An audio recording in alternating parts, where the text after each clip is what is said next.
Greetings, Red Wolf Nation, and welcome to Inside IU East Sports. My name is Kyle Wright from the IU East Athletic Department, and we're so grateful that you've joined us this evening. We're going to meet the three athletes who represented IU East at the NAIA Indoor Track and Field National Championships. First up, we're going to meet Justin Lowe, who represented IU East in the 600-meter run. So, Justin, thank you so much for joining us. Thank you for having me. Well, let's pick up your story. For those who aren't as familiar with college track and field, to get to nationals, it's not a matter of winning a certain meet or a conference championship. You just have to run a certain time to meet the national standard. Yeah, that's correct. So you went into your last, we'll call it regular season meet. It was at Ohio State. You hadn't ran that time yet, so it's kind of all or nothing. You had to run that time or else. So just talk us through that day, your mindset going in. And that day was a little bit different than most meets. It was kind of my last chance, like you said, so I kind of just had a mindset of going all out and leaving everything out on the track.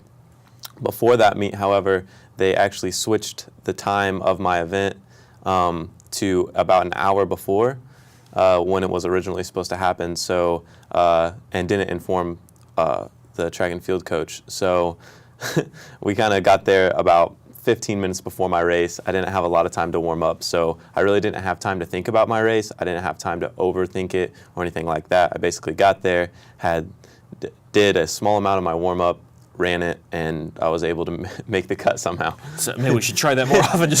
I mean, that's a big deal because you need to eat at a certain time, stretch at a certain time. So that's a bigger deal than it sounds like, not just almost missing the race itself. So, but during the race, for you, it takes about, 80 seconds to run the 600 meters. So what thoughts are going through your head? Because it's one of those, I assume you can't go out too fast, but you also can't go out too slow. What was kind of your game plan during that meet itself? I knew that I was going up against some really fast 600 runners. Some of those runners were trying to make it into the Big Ten meet for the 600 meter. So I didn't want to go out too fast with those guys, considering that they were running a couple seconds faster than I was. And like you said, you don't want to go out too fast because it's really kind of like like in a video game where you have a speed bar or a boost bar, and you kind of use a little bit of that on your first lap, use a little bit on your second, and then use the rest on your third lap. And you kind of just want to try to hit even splits, and I was able to do that day.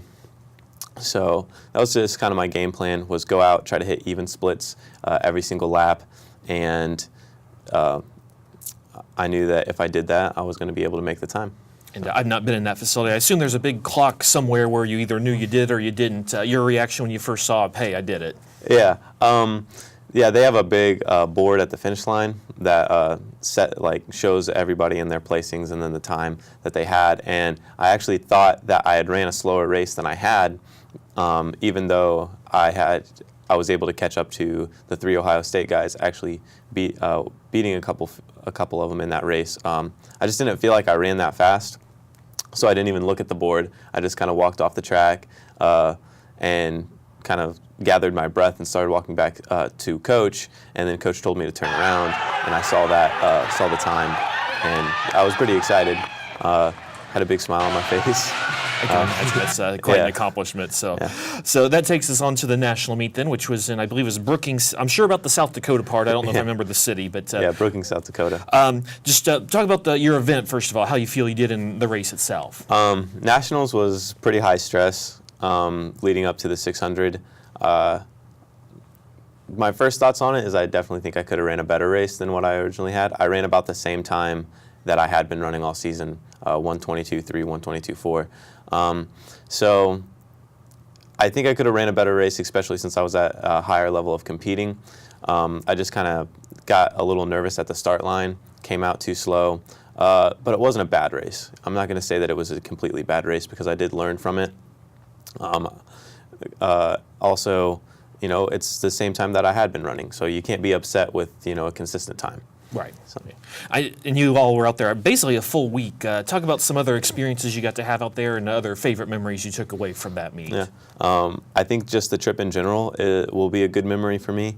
The entire trip was one thing after another. I mean, we had an entire week out there, so we did. I mean, most of the time we kind of just hang back and relaxed in the rooms, just trying to get our heads right for the meet. I mean, it's a 3-day long meet. We got to see most of the events run stuff like that. The practicing in the facility, it's a really big facility over there that the university has, and it's a really nice facility too. 300-meter track, it's always nice to run on those. However, the snow in South Dakota, I mean, it was extremely cold. I think one day it got down to like -15 or -20. You don't want to spend too much time outside. Wow, yeah, that's we spent some time later for other sports, and yes, it's winter was there when we were there. Yeah. Now that looking back over the entire indoor season, you were pretty close to the Nationals time last year. Just is there anything you realize now maybe was that last little push you needed to get to that qualifying time? I think it was all mental.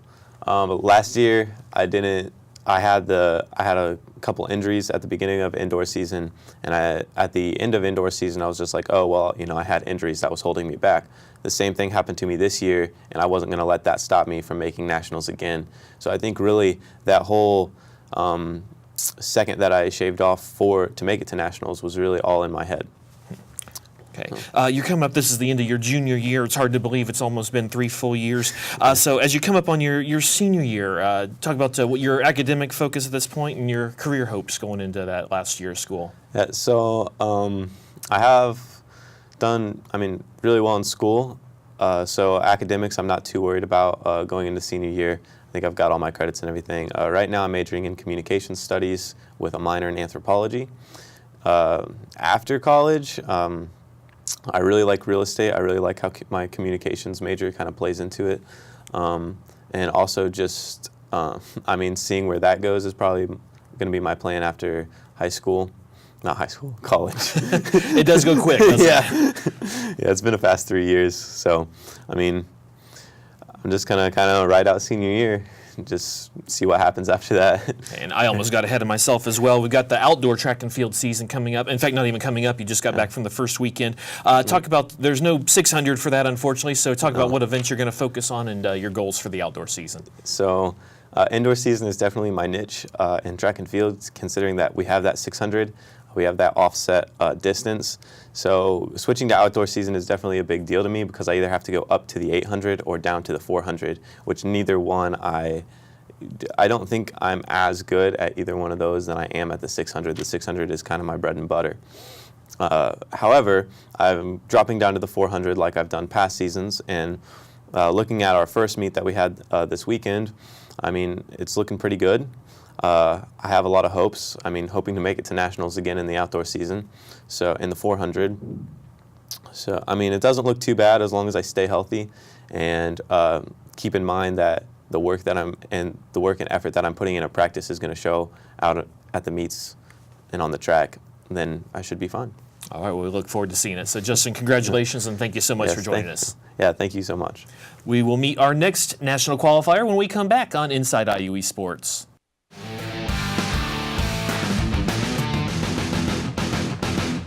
3 years ago, I came here to play basketball here at IU East, and I'm a business finance major, and I really just wanted to get into a bank, and First Bank Richmond was very accepting and gave me an opportunity. I kind of got to see more as an employee instead of a student athlete of how they really impact the community. Back home, I feel like there's really not an organization like First Bank Richmond that gives back to their community like they do here in Richmond. First Bank Richmond is just very generous in all that they do in the community, and that is tremendous. What if a home phone could also be a smartphone? And what if that home phone could save you money on your home and wireless bill at the same time? With Xfinity Voice, you get amazing technology like readable voicemail on your smartphone, caller ID on your TV, and even text messaging, all for a low price. Start saving with unlimited nationwide talk and text and switch to Xfinity Voice for just $19.99 a month for 12 months. Call 1-800-XFINITY today. Almost done. Now you can pay your bill, manage your appointments, and check your connection status. Anytime, anywhere. Oh, so you're protesting? Okay. Introducing Xfinity My Account, available on any device. Hi, I'm Kyle Tom with Caldwell Banker Lingle. I've been blessed to be a broker here in the Richmond-Wayne County community for over 25 years, and I love our community. I would like to take this time to thank you, my customers, clients, friends, and family, for giving me the opportunity and the support to be able to give back to the charitable organizations and youth activities in our community. If you're thinking of selling your home, join our team and help be a part of giving back to the youth in our community.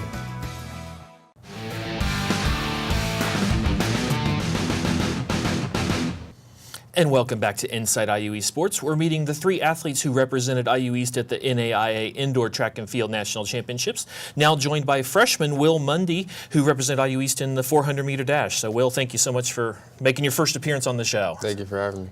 Well, you are from Oregon. You're actually the first IU East athlete from the state of Oregon. So first I got to ask, how did you first hear about IU East, and talk about the recruiting process that led you here?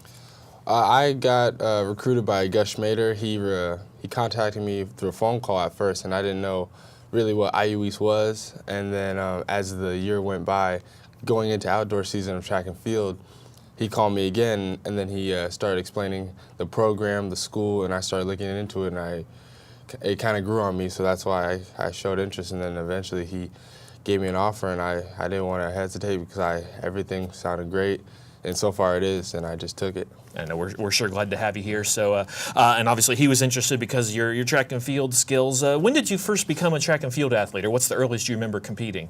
I believe I started competing when I was about in third, fourth grade, and I just did it because I love sports. I love to run around. I love to hang out, and my dad thought I was good at it, so he just made me go to different meets, and it actually grew on me, and I actually liked it a lot. And then it wasn't until about middle school I thought I was pretty good. Okay. And have you always been doing, you do basically the 200 and 400 and relays for us. Have you always done the sprint type things, or when did you gravitate toward those events? Well, I originally was a mid-distance runner, so 800 and below. But when I got to middle school, I started doing the 400, and then especially when I got to high school, I became like a sprinter and a hurdler full time.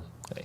And then obviously you've done great so far in your first year in college, qualifying for nationals. What was there really any kind of big adjustment from the high school track and field scene to the college scene? The biggest thing I'd say that would change was the workouts, just practice in general and the environment, because coaches in high school, they'll work you hard and they'll tell you good job and that, but with colleges, I believe that college is a little like 2 times or 10 times harder, just because of the structure of the workouts, how much effort you have to put in, and I think the biggest thing is mental toughness. Right. So obviously had a great regular season, qualified for nationals in the 400. We should also give you credit, you also qualified in the 200, although you chose to focus on the 4. So talk us through the national meet. You set a school record. Just how did you think you performed in the national meet? I thought I performed as good as I could have, just because going into it, I thought I could have ran faster, but it was very intimidating being at the national meet, just because you're around everyone who runs crazy times, and it did kind of mess with my head a little bit mentally. But then when the day I had to run, I kind of locked in, and the meet was good. A lot of good runners out there, and I was the 3rd heat of the 400, and I could see the first heat run, and they all ran like 46s and 47s and 48s, and I'm watching, I'm just like, well, I just gotta run as hard as I can, because I mean, this is it, this is my last chance, and I did it, and and then I wanted to hit 48, but I ended up with a 49.03, which I mean, I was still happy with because it was a PR, but I was just happy and glad that I had the experience. And then something to shoot for indoor-wise for next year. Right. You guys were basically out there a full week, so you had basically 49 seconds of business and then a lot of other time to see what else was going on. What else did you particularly enjoy about the trip other than taking part in the event itself? Well, I really enjoyed the banquet. It got me to meet different teams, different people, just kind of get a feel for what NAIA indoor is like. I really enjoyed that, and just kind of bonding with the coach and some upperclassmen. And then looking back over the entire indoor season from December through March, is there a particular meet in general that you're particularly pleased with looking back now, or maybe even one specific event that you are very proud of looking back on it now? I'd say the biggest meet would probably be Spire meet when we went to, I believe, Fort Wayne, or was it? I think it's in Ohio. I know Ohio, all those bus trips probably run together. Yeah, somewhere in Ohio. But yeah, Spire, that was really kind of the point where I thought I could make nationals, and I had the potential to do that. 400, that was the first time I ran 49. 200, I don't think I PR'd in the 2, but it was just, I just had a great experience the whole trip, and I think the reason why it was just such a good meet is just that was the time where I feel like our team was coming together, was actually rooting for each other, and I think that's when we kind of got really close. Gotcha. Okay, so that takes us now into outdoor season, which actually started this past weekend down in Myrtle Beach. Now that you've got the indoor season under your belt, what events are you going to focus on outdoors, and what are some of your goals and expectations for yourself? Well, I'm a part of the 4x1 relay, so we did that in Myrtle Beach, so I'm going to be a part of that. I will continue to do the 400, but I think and the 200, but I think my biggest focus will be the 400 hurdles, because I did 300 hurdles in high school, and Gus thinks I can really do well in that, so I'm going to focus there, but mainly the 400s and also the 4x4 relay, so I'm going to be in the 400 races. Gotcha. And we should mention you were the indoor track and field newcomer of the year for the conference as well, so you've just got a great season going here. Oh, yeah. Talk a little bit, school, of course. What did you come to IU East to major in, and what are some of your career hopes with that degree? I'm majoring in criminal justice and maybe a minor in sociology or psychology. What I want to do with that is work in law enforcement or maybe federal law enforcement, somewhere in that field. I'm not sure exactly what I want to do yet, but I have some family and friends that are in that particular field, and it really just interests me. So, and there's many different avenues to law enforcement and criminal justice in general. So I just wanted to see what I could do in that field. Out of curiosity, have you, as a freshman, I know there's a lot of prereqs. Are there any classes related to that yet, or is this first year kind of getting some of the prerequisite classes taken care of? So far, I've taken 2 criminal justice classes, so I'm getting a feel for it, and I really enjoy it. There's a lot to it. There's a lot of notes. There's a lot of information, but it's all information I'm interested in and I like. So I'm definitely interested in criminal justice. Great. And then hopefully we give you a little bit of free time between classes and track and field, but other hobbies you might have or other interests that folks might be interested to know about you? I just like to relax. I like to watch movies. I like to hang out with my friends, and I grew really close with my teammates, so I like hanging out with them. I like to cook. I like to eat. So no, but I just think the biggest thing for me, the biggest hobby is just hanging out with friends or people I like. So, cooking, any particular specialty? Maybe next time we have you on the show, we can share a meal while you're up here. Yeah, I could make you guys some spaghetti or something. Gotcha. But, yeah. Good deal. All right, well, Will Mundy, congratulations. The first of what we think will be many trips to the national meets, and thank you so much for joining us. Thank you for having me. All right, and we will meet the third of the 3 national qualifiers when we come back right here on Inside IU Esports.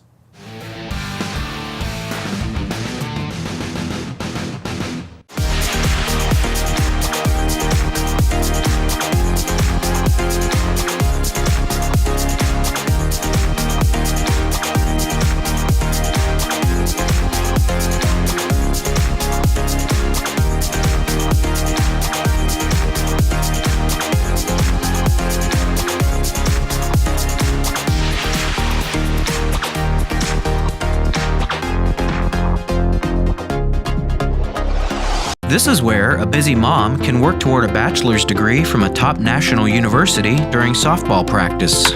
It's where a service member can continue his college studies from anywhere in the world, and where you'll benefit from one of the country's most effectively delivered online programs. Woohoo! So, if you've ever wondered if a college education is really worth it, this is where you'll see that it is.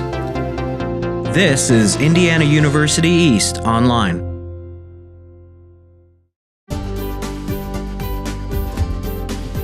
What can I do for you today? My throat's been hurting all day and I have class in an hour. Okay, let's get you feeling better. Receive quality care without the wait. Read Health Now, right beside you. Hi, how can I help you? My daughter has a fever and she isn't feeling well. Okay, let's get her feeling better. Receive quality care within the comfort of your own home. Read Health Now, right beside you.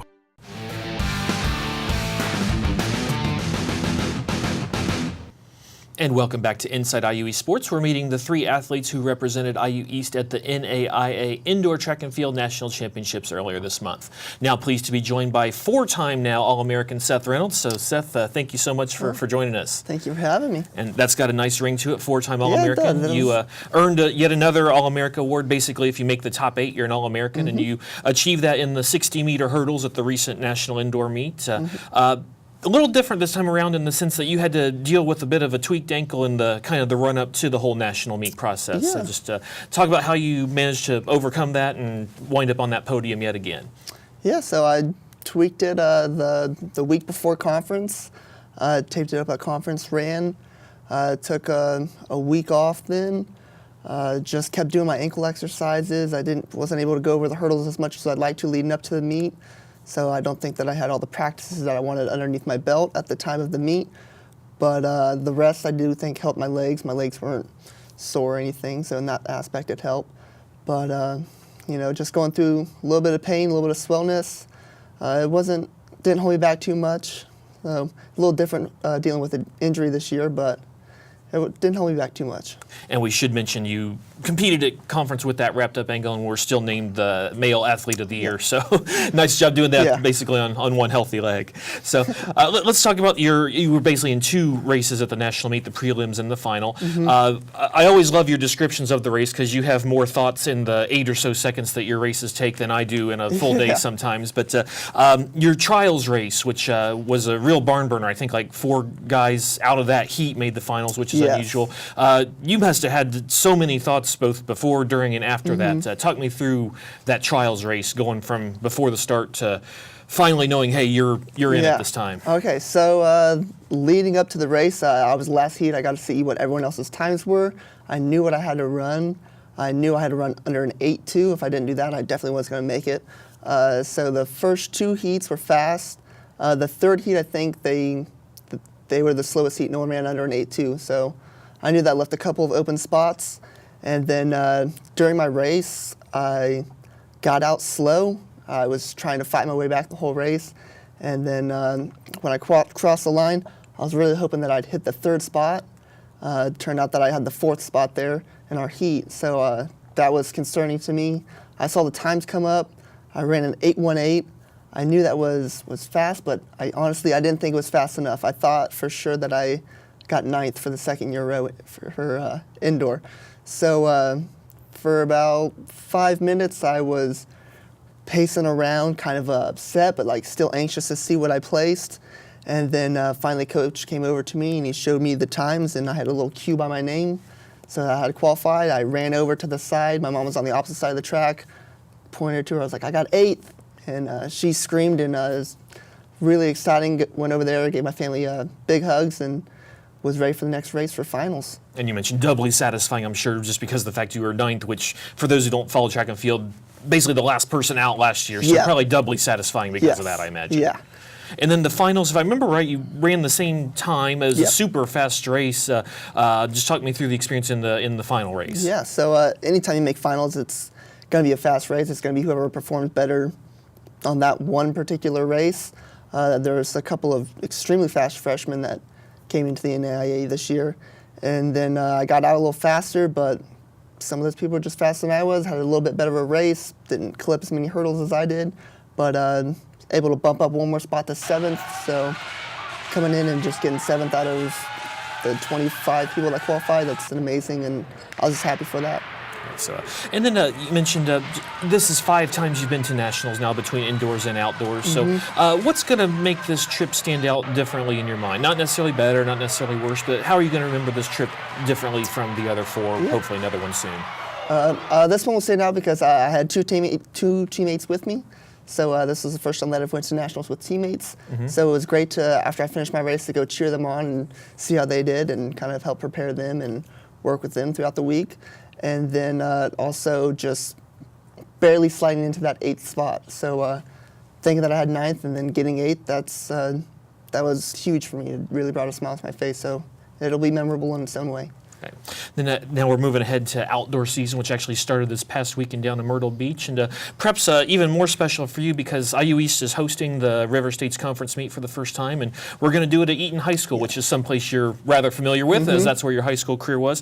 Talk about how excited I assume you must be to have your last. It won't be hopefully your last meet. Hopefully you'll have nationals, but I guess we'll say kind of your last team meet at Eaton, and what other conference athletes can look forward to because it looks like it's a great facility. Yeah, I'm super excited for it. My family, I think my mom ordered 25 shirts for family members. She's gonna get a Red Wolf on it and have some stuff that says on the back, something like that. But the facility's super nice. The track is super soft. It's runs both ways down the runway. The camera can be on either side. So I mean, it's a college facility, but it's at a high school, and I'm gonna have a lot of support there. I think that the Red Wolf team will also have a lot of support from people around the community, and people from Richmond can come. So I think it's going to be really exciting. I think we're going to have our biggest crowd to ever come watch a track meet. All right, we're looking forward to it. For yourself, for the outdoor season, in past years you've qualified for nationals in both the 110-meter hurdles and the 400-meter hurdles. I assume that's kind of the game plan for this year? Yep. Talk about your plan for the outdoor season. That's for sure the expectation, to qualify for both of those. My 400 hurdle time last year was one of the top ones, so I'm looking to improve on that. I'm also looking to hopefully qualify our 4x4 team. Our 4x1 team was a quarter of a second off, so I'm hoping to get even more people to go with us to nationals and have a fun time in Gulf Shores, Alabama. Yep, it's a lot. A little warmer than the indoor side. Yeah, a lot warmer than South Dakota. I think it's going to be so much fun, and I'm just really looking forward to outdoor season. Okay. And hard to believe you're also academically reaching the end of your senior year. The 4 years have just flown by. Just talk about, in fact, you literally just came from a job shadowing experience. Talk about you're a basically academic All-America student, how the grades are coming, and also your post-graduation plans. Grades are coming good. I think I got the 4.0 last semester. Got some good high grades this semester. Next year, I kind of have a gap year before I pursue my degree of becoming my plan of becoming a physical therapist. So I'm hoping to still stick around IU East, help out with maybe admissions, the bookstore, or even the track team if I can. And then hopefully go to Indianapolis or somewhere in Ohio and become a physical therapist over the next 3.5, 4 years. All right, well, everything's been on track so far, so we look forward to another successful outdoor season and then on to your postgraduate career. So, Seth, congratulations, and thank you so much for joining us. Thank you very much. Thank you.